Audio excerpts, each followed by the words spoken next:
Hey guys, Gilvesh here, and we are finally back with another Ascension video. I know it's been a while since my last YouTube video, but I have been taking a bit of a break from World of Warcraft and recording altogether. But I wanted to come back and make a whole video series on the newest private server that's going to be released from the Ascension team in late 2025, and that server is called Bronzebeard. Now, if you aren't already familiar with what Ascension is, it's a group of developers that have created a whole collection of different custom World of Warcraft private servers, all with varying amounts of custom content, coming in the form of thousands of all new abilities, talents, enchantments, items, creatures, and new boss fight mechanics as well. Now, one of the things that made Ascension a breakout success is that they gave you options on how to play. So with their main server, the Area 52 live server, it's completely classless, meaning that you can mix and match all the different abilities, spells, and talents from the original classes, and also not have any restrictions on what type of armor or weapons you can use. Meaning, if you are wanting to play a Shadow Priest, Affliction, Warlock hybrid that uses plate armor, you can do that. If you want to play some sort of Enhancement Shaman sub-rogue combo that uses Titan script, you can do that too. Not saying it's good, but you can do whatever you want. After hearing all that, you can probably imagine how overwhelming it is for new players coming from retail World of Warcraft over to Ascension, and just how many options there are, different things to do in the game that they've never seen before. And the Ascension developers have recognized that issue, and that's where this new server, Bronzebeard, comes into play. So let's talk about that. Now, this server, as well as all the other Ascension realms, do run on a Wrath client. That is the 3.3.5 version of the game. Something that is unique to Bronzebeard, though, is that it does have the original 9 classes. So it's not the super extensive custom content from the classless realms, and instead will feel very familiar to someone who has only played retail WoW. Now, one of the problems with World of Warcraft, whether it's on a retail or a private server, has always been that so much is endgame focused. As soon as players start at level 1, they feel that all they need to do is just hurry up and rush to get to max level, and then that's where the game really starts, is doing that raid progression, Mythic Plus, so on and so forth. That's something that the Ascension developers really wanted to focus on for this Bronzebeard server, is really enriching the whole leveling experience to make players feel like they were doing something meaningful. They were experiencing new things as they level up, and they've done a phenomenal job at that. And I'm convinced at this point, after going through just on one character to max level, this might be the most successful private server that we've ever seen. I think 2026 is going to be a huge year for Ascension, and this video is going to be an introduction to exactly why that is. So let's get right into it. Let's talk about one of the things that they did carry over from the other highly customized servers, which is going to be the Mystic Enchantment system. This is what our interface looks like on Ascension. This is like the central hub for everything that we need. Pop this open. The first thing we have is the character advancement page. This is going to have all of our abilities and our talent loadout. But what we want to take a look at right now is the Mystic Enchantments. Now, if you ever played Cataclysm, this should look very familiar to you.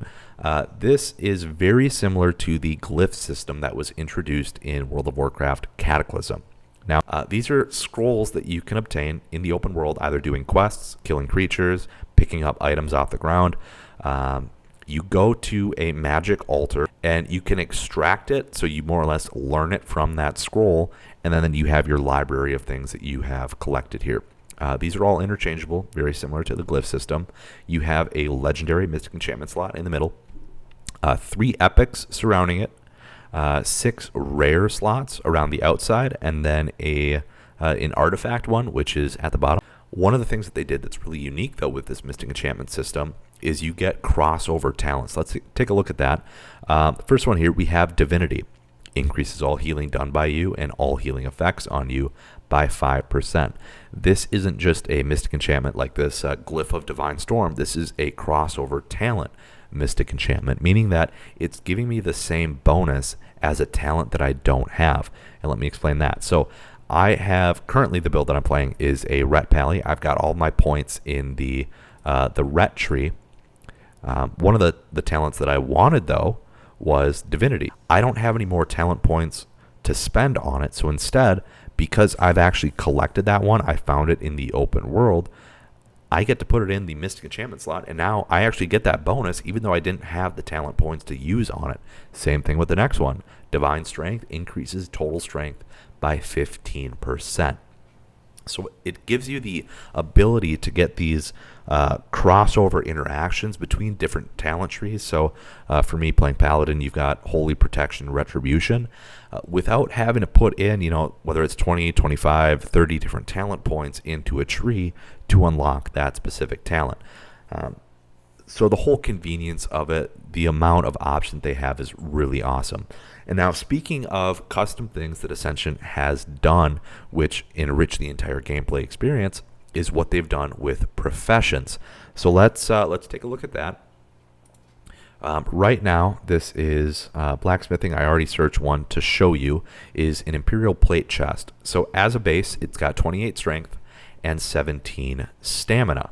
Now, I can craft that, but it won't always have 28 strength and 17 stamina. Oftentimes, it's going to have random stats that are added onto it. So, of course, if you have played World of Warcraft in the past, you'll know that you'll find a lot of items in the open world, whether they are magic or rare, sometimes epic. They'll have random stats on them. So, like of the bear, of the owl, of the whale.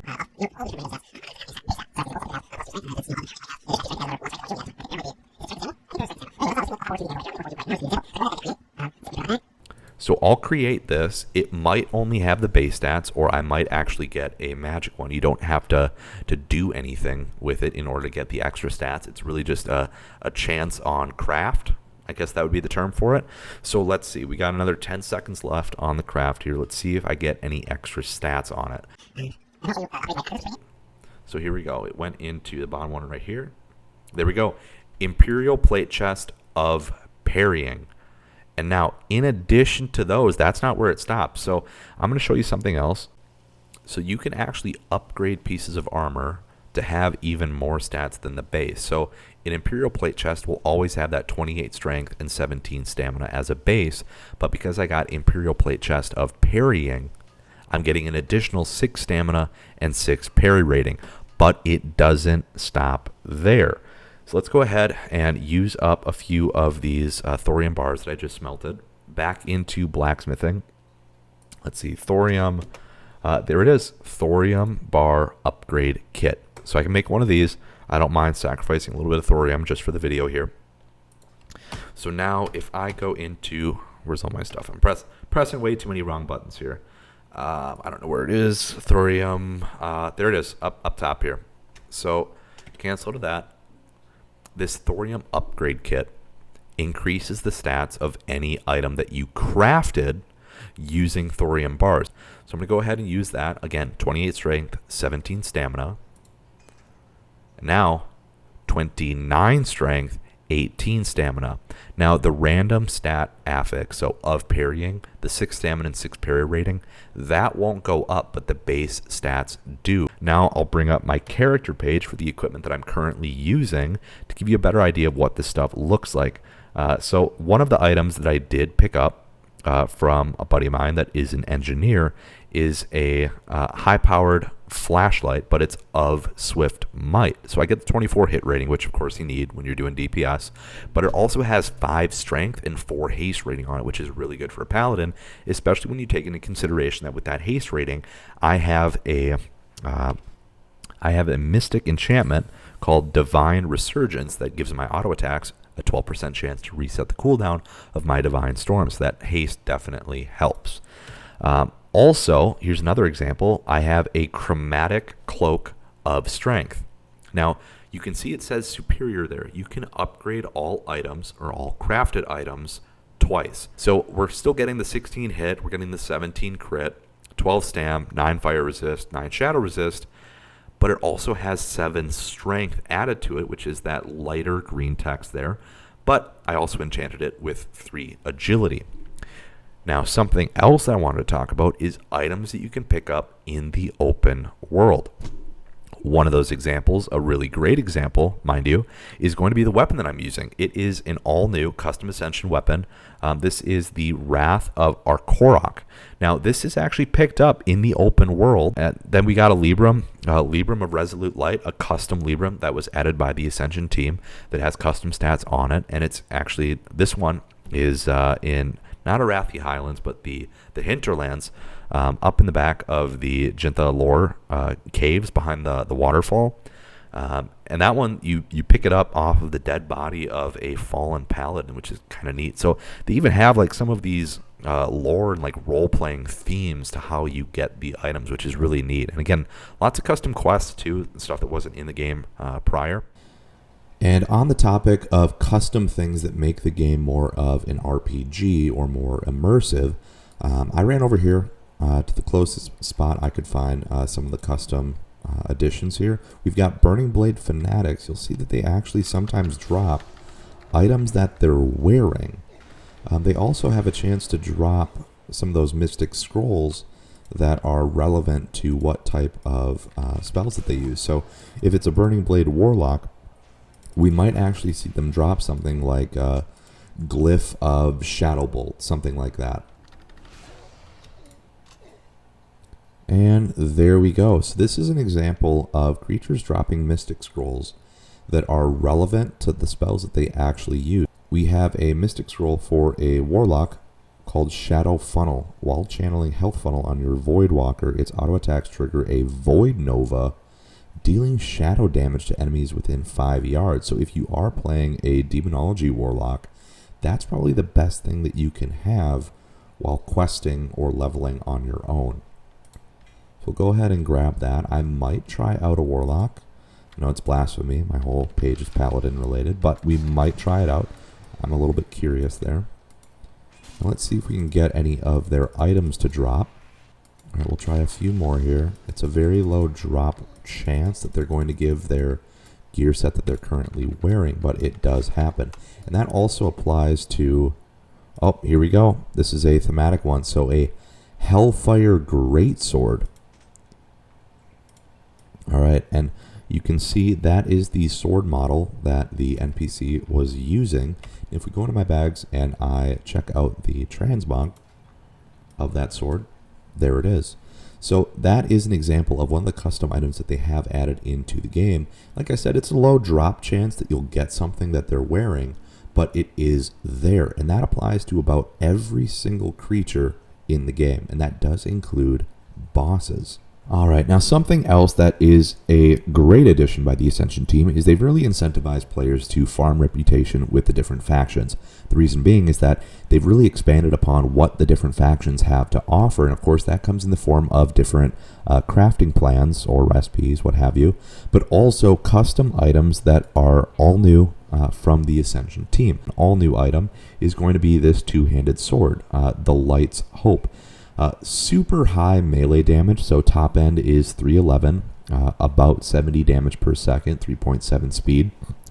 Also has 16 strength, 20 stamina, 15 critical strike rating, and of course 9 haste rating, which is going to be a huge improvement from what I have right now. So we're going to go ahead and buy that one. You can also see that there are a few other items here. I believe that Light's Hope Arbalest is a new item as well. So if you are playing like a warrior or a hunter, you can use that crossbow. That's going to be probably best in slot as well. And of course, all these items do have increased attack power against undead and demons, which again plays into the whole theme of the Argent Dawns. They aren't just simply adding new items that just have big stats. They're keeping it essentially like a continuation of the themes that Blizzard put into place, except there's just more of it. Anyway, that's about it for this video. I'm going to be releasing quite a few others here. I'll probably have more up this weekend, but just wanted to give you guys a little bit of a preview of what this server Bronzebeard has to offer. And I actually just got word as I was recording this, they might be releasing Bronzebeard in Q2. Meaning this might be available to the general public within the next month. So keep an eye out for that. Make sure to like, comment, and subscribe, all that fun stuff, and I'll see you guys in the next one.